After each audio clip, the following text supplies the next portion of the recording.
আসসালামু আলাইকুম। আশা করি আলহামদুলিল্লাহ ভালো আছেন। আলহামদুলিল্লাহ আমরাও ভালো আছি, কিন্তু আমি একটু অসুস্থ। আমার জ্বর আসছে গতকালকে রাত্রে 2টা বাজে হঠাৎ করে জ্বর আসছে।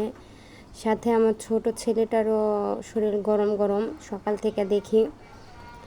তো আর কি করার, যত কিছুই হই না কেন বা যত কিছুই হোক না কেন, অসুস্থ যতই থাকি না কেন, ঠিক মেয়ে মানুষের রান্নাঘরে আসতে হবে, রান্না করতেই হবে এবং রান্না করে খেতেও হবে। তাই আর কি করার, রান্না করতে চলে আসলাম। এখন প্রায় 10:30 11টার মতন বাজে। এতক্ষণ শুয়েছিলাম, ছেলেকে মাদ্রাসায় দিয়ে এসে শুয়েছিলাম। তা এখন শর্টকাটে রান্না করব, যেহেতু শরীরটা অতটা ভালো না। আমার শরীরে জ্বর এখনও 102।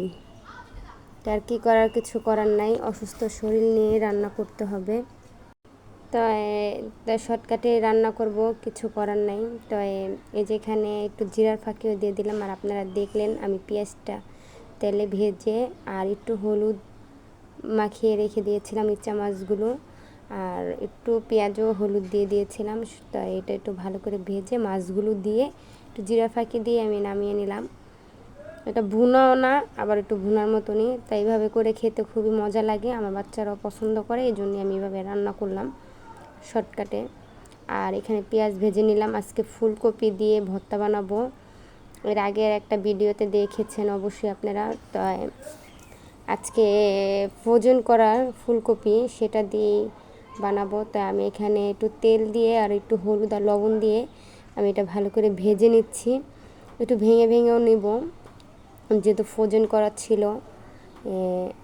আর যদি আপনার কাঁচা থাকতো তাহলে আমি পানির সাথে সিদ্ধ করার সময় একটু হলুদ একটু লবণ দিয়ে দিতাম। আর যেহেতু এটা এখন সিদ্ধ করা, এজন্য আমি একটু ভাজার সময় দিয়ে দিলাম।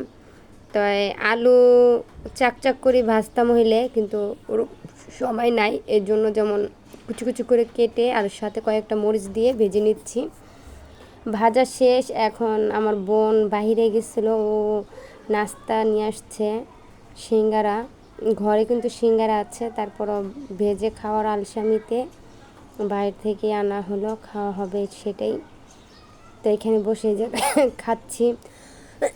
আর আমার জ্বরটা আসছে হয়তো ঠান্ডা থেকে, এমন প্রচুর পরিমাণ জ্বর এবং মাথা ব্যথা লাগে, কি মাথার ভিতরে ব্যথা এরকম লাগে।